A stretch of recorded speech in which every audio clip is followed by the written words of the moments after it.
Hello, welcome to my channel. My name is Janani. Today we are going to create the stained glass effect but with flowers. I just love how the light shines through these pieces. They are just gorgeous. These are the colors I'll be using, but the trick to make the stained glass effect is to use translucent polymer clay. I like to use the Primo translucent, 1 part color to 3 part translucent. Here's a piece I made earlier using the same technique but with Sculpey Primo Gold, which I'm going to be using to wrap my flowers later on. I use these purple and pink shades to create the flowers. First, I'm going to be making a teardrop skinner blend. I shaped the clay into teardrops and connected them in opposite directions.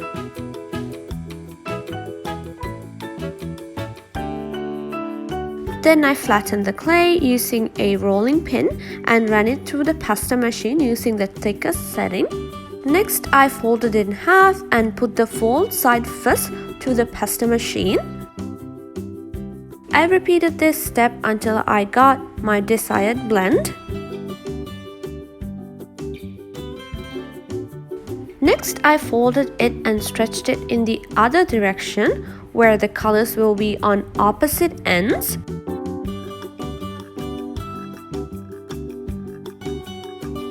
I stretched it, pulled it a little bit and rolled it using my roller to make it easier to put it through the pasta machine.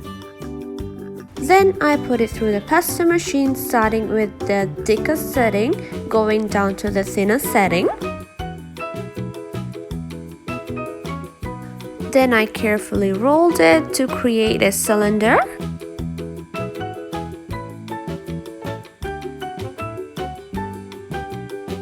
Then I pressed it and rolled it and reduced in size.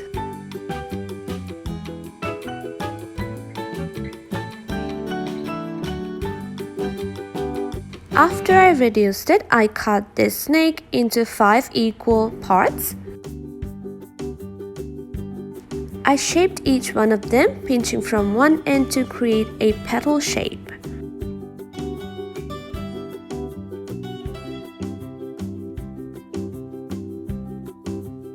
All the tools and supplies I use in this tutorial will be linked down in the description box, and also my Etsy shop where these earrings are available to shop now.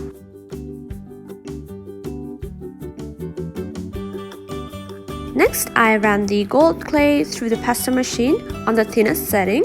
I trimmed it and wrapped the gold clay around all the petal shapes.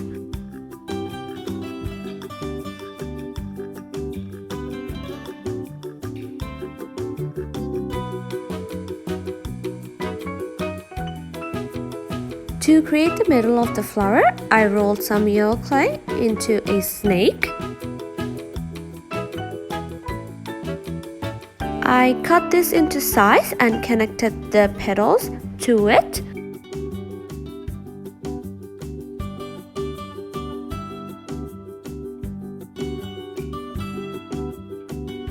I ended up creating a 6th petal as it looked much better.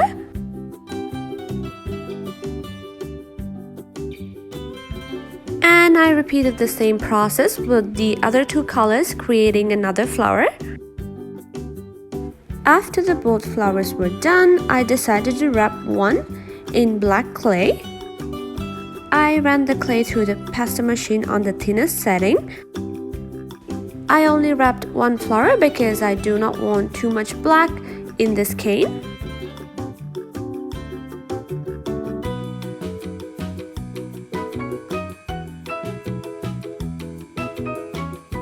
Here I'm slicing the cane to see if there are any distortions. With the other colors of clay, I rolled them into different thicknesses of snakes. Then I wrapped them with the thin black clay as well. I connected the flowers together and arranged those snakes around them to create the detailed cane. If you're interested, our store is going to have a huge Black Friday sale. You can join our VIP list down in the description box. In addition to the Black Friday sale, the VIPs will get a extra coupon which you can double dip.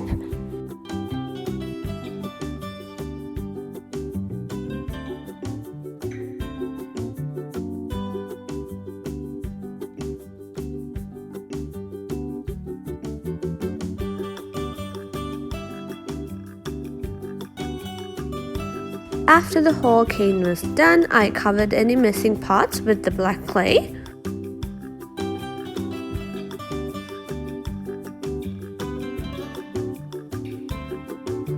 Next, I started reducing the cane.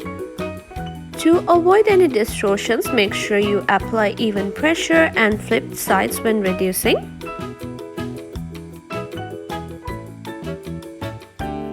Using a rolling pin, carefully stretching and pulling can work very well as well.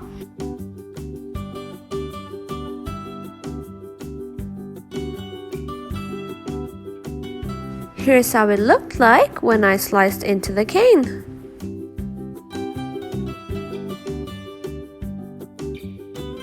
I cut pieces that are about a few millimeters thick. Next, I arranged the cut pieces into a slab. You can use a translucent sheet of clay as the background, but I prefer without it.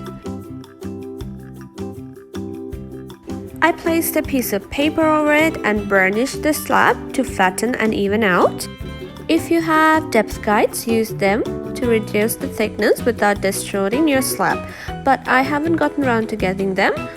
So I carefully ran mine through the pasta machine, starting from the thickest setting down to the third thickest gradually.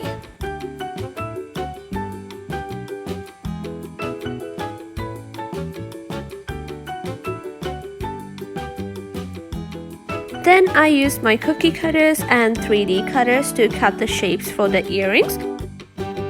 This next step is going to be really helpful if you hate sanding like I do. You can carefully clean up the edges of your pieces using some rubbing alcohol and a Q-tip. This way your edges are clean for the next step and less sanding for you. Next, using this die on my extruder, I extruded some black snakes. Taking my time, I outlined the pieces with the snake. I carefully went around the edges, making sure I get all the curves and the edges.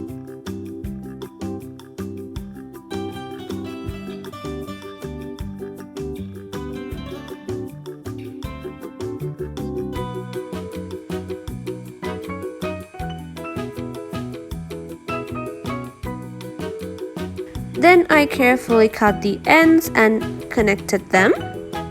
I repeated this step with all my pieces.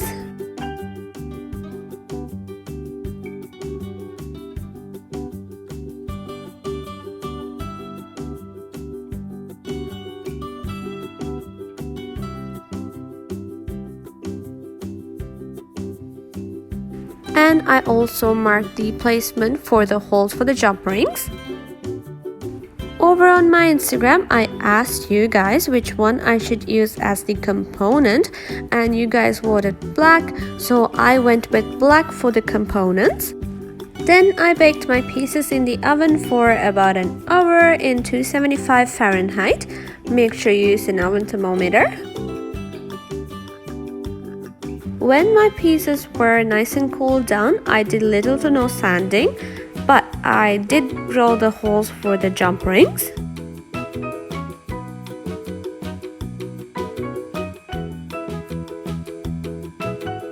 I seriously cannot stop showing you guys how it looks in the light.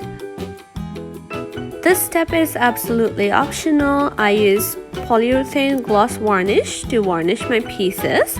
Rather than using a brush, I use some hooks and dip the pieces in the varnish and let them hang to dry.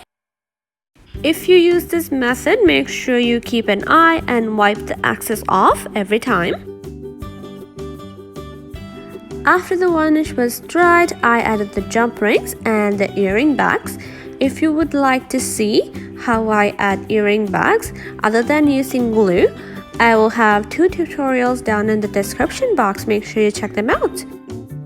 And here's how they turned out. I love them so much. I cannot wait to make more of these. Make sure you follow me on Instagram and tag me on your creations. I would love to see them and share them. Thank you so much for watching.